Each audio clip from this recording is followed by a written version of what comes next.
I'd like to welcome to the studio today Michael Curry, CEO of Atlantic Southern Paving. Thank you so much for being here today, Michael. Well, thank you very much for having me. On behalf of the Entrepreneurs Organization, I'd like to congratulate you for earning your rank on the Inc. 5000 2014 list of the fastest growing privately held companies in the United States. Congratulations. Thank you very much. So tell us a little bit about your company.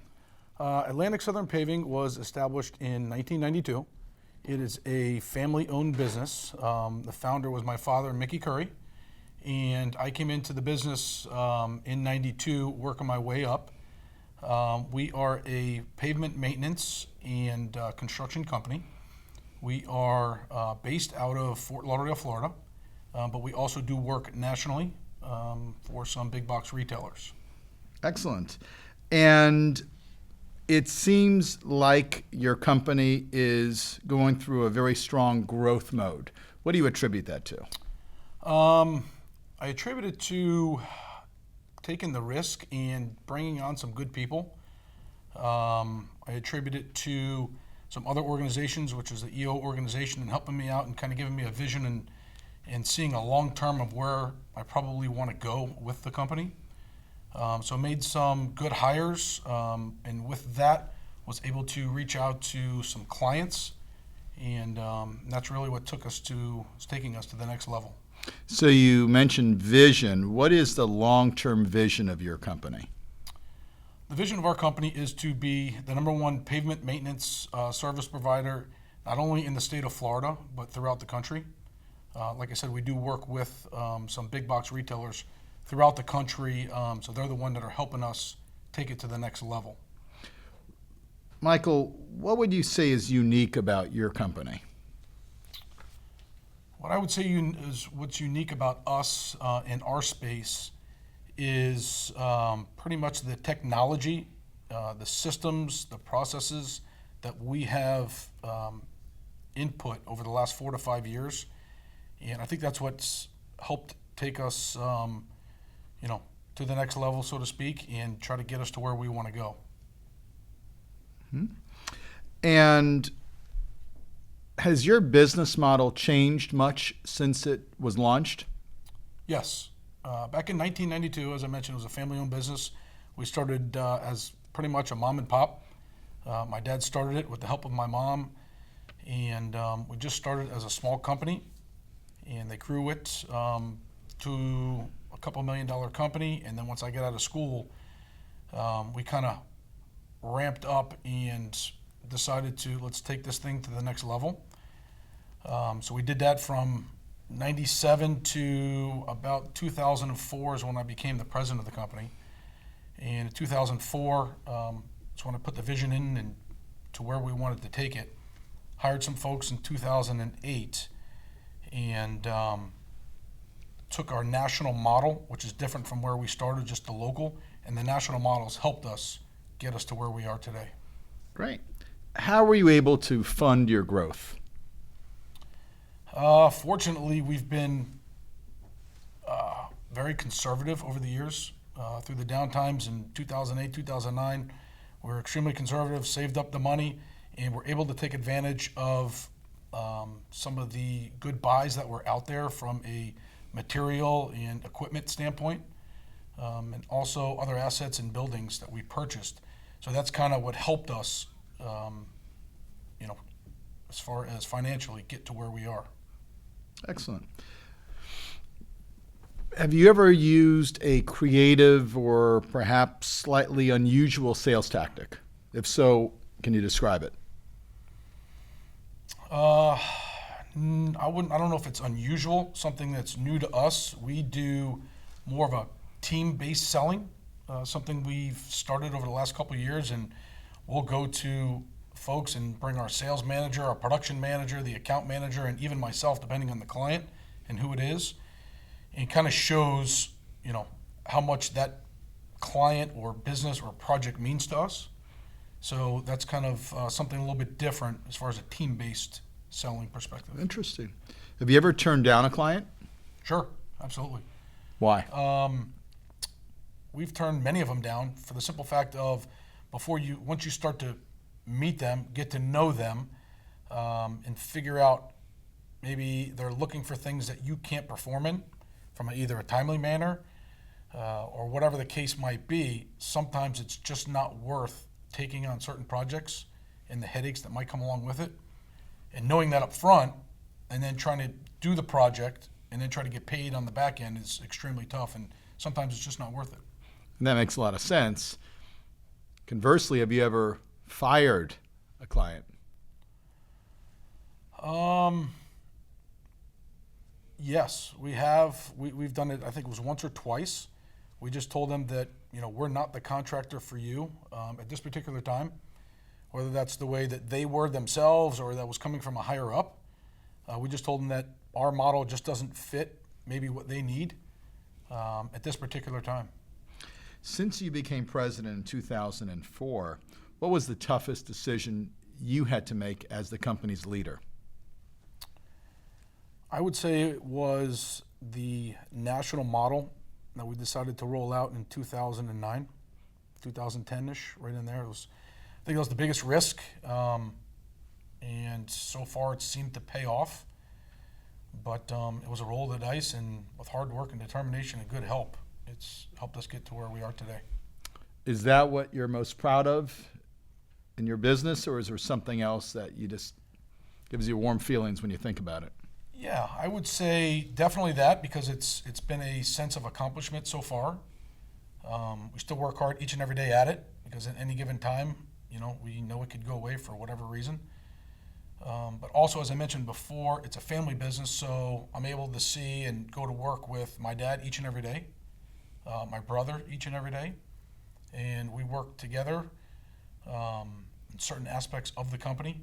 So I think it's an accomplishment for myself, knowing that my father actually started the business back in '92, and we're able to take it to where it is today. It's an accomplishment for me because I can see where he sees where it went. I'm sure makes you very, very proud of the journey of your business. Sure. So tell me, when you first started with the company, what did your average workday look like compared to today? When I first started, I actually started out in the field, so it was a little on the rough side. I started with a broom and a shovel. So those were long, hard, and hot days. But then when I came out of school and I got into the production manager side of it, those were longer days. They were pretty stressful, hectic, running the operations and that kind of thing, which is tough. Then it switched to the sales side, which is a different style of tough, from the sense of meeting quotas and having to be able to sell jobs. We've got guys in the field that need to work, so we've got to sell the job in order for those guys to work. So that was a different type of different route. And then from, now as the CEO/president of the company, the days are early. There's, could be 6, 7, 8 in the morning, some days, depending on what's going on, till 9, 10 o'clock at night. There's sleepless hours. You're constantly thinking. We've got roughly 65 employees now. So the way I think about it, you're providing for 65 families, where before I maybe only had one or didn't even have a family at that time. Michael, you have a fantastic company. You're a very passionate and seasoned entrepreneur. I would like to make an investment in your company. I'd like to invest $1 million. How will you invest the $1 million or deploy those funds into your company? Maybe through acquisitions.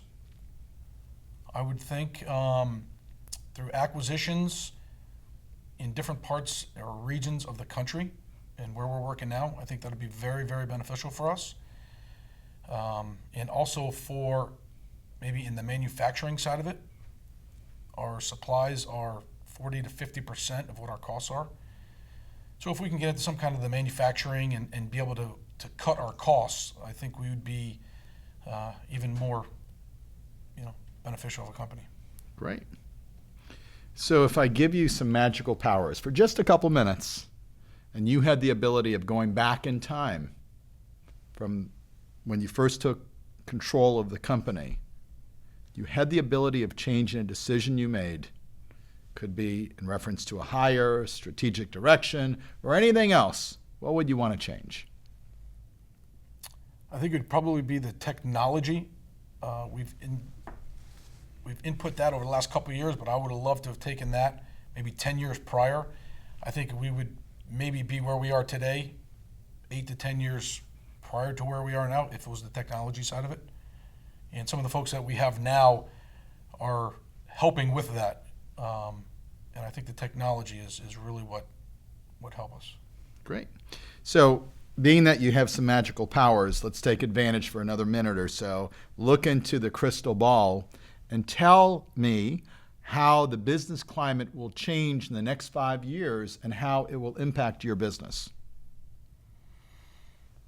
I think, and we've seen it over the last few years, is it's becoming more commoditized than it has in years past. So what we need to do is be able to figure out how and why we can differentiate ourselves from the competition out there. And like I just mentioned, the biggest thing is the technology. Through systems and processes, through the technology, automation, paperless, that kind of thing. I think that is one of the key ingredients. What one word describes Michael Curry as an entrepreneur? Passionate. In your opinion, yourself included, are entrepreneurs born or are they made? Great question. I would say that they're born, for sure. It's just in them. But I also think that they could take it to the next level with hard work, determination, and just the will and the want to get to where they want to be. Great. How do you define success? I would say success for me is being able to, first and foremost, provide for my family, give them and be able to provide for them things that are necessary, and obviously some luxury things that would help them throughout their life. I think that's the biggest thing. And also the team that we have and we've built, being able for them to work hard and get some of the things that helps them in life. That's success for me. Beautiful. Michael, if you were to brainstorm an idea, or you're trying to solve a problem or looking for generalized guidance, where do you go to for that today?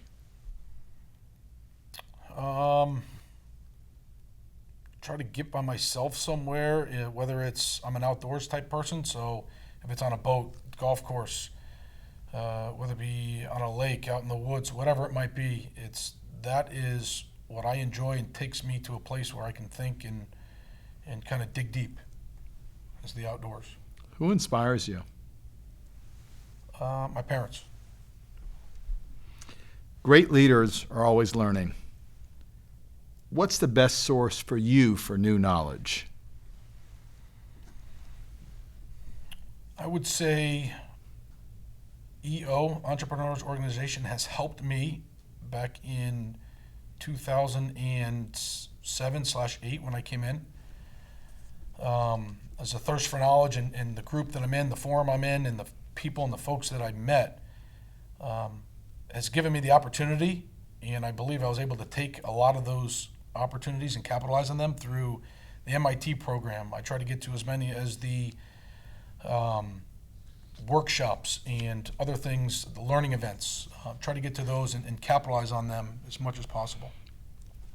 If EO went away for you today, how would that change the trajectory of your life, if at all?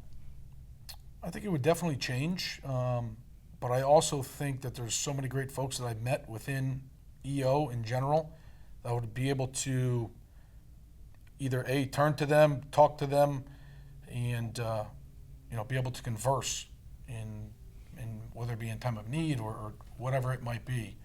I just met some extraordinary people. Beautiful. As a leader, how is Michael Curry making a mark? Trying to get back in the community. I'm a part of the Susan B. Anthony, Vice President, Susan B. Anthony Recovery Center. I was a high school football coach for 15 years. I try to do a lot of local events through the local organizations. I was able to, I grew up in South Florida, so I think where I am now, I'm able to try to give back into the community. So I think it's important for me. Share with me, if you would, one of the coolest experiences you've actually had yourself, either professionally or personally. I would say probably through a vacation through Europe. My wife and I went to the Swiss Alps in Zermatt, and we skied over there and basically traveled Europe prior to having a family for the first 5 years. And I think it was an amazing, amazing experience for me as well as for her. And it was really, really great. Nice. Fantastic. What was the boldest move you've ever made in your life?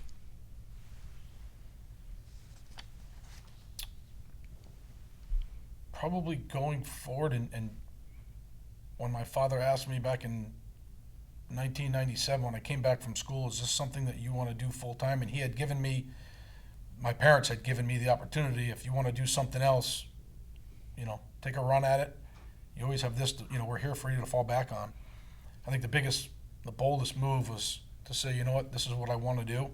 I want to be a part of the family business. So it was probably the boldest move. When you hear the words trust and respect, what does that mean to you? It means a lot. As a leader of my business, I want all of our entire team to trust and respect me. So I take that with pride, and everything I do, everything I say, I live up to those words and live by them. We've got an amazing reputation, not only our family in general, the business, and I take pride in that for the trust and respect, and to be able to live by those words is pretty powerful. If you were to start a new company tomorrow, completely unrelated to your existing business, what would it be and why? I would say it would be something where you can work remotely. Nowadays, with technology, people are running businesses from all over the world. They could be sitting anywhere they are at a pool or whatever it might be, but I'm not sure the actual business itself. I would try to have something to where I'd be able to leverage the relationships that I've built and we have built over the years through trust and through respect, and with technology, it would be something along those lines. Exactly what, I don't know, but those components would be involved in it. Fantastic. Michael, it has been an absolute pleasure having you in studio today. Thank you so much for helping to fuel the entrepreneurial spirit in South Florida. And again, congratulations for your fantastic ranking on the Inc. 5000 list. Great. Thank you so much. Well, thank you so much, Oscar. Appreciate it. Sure.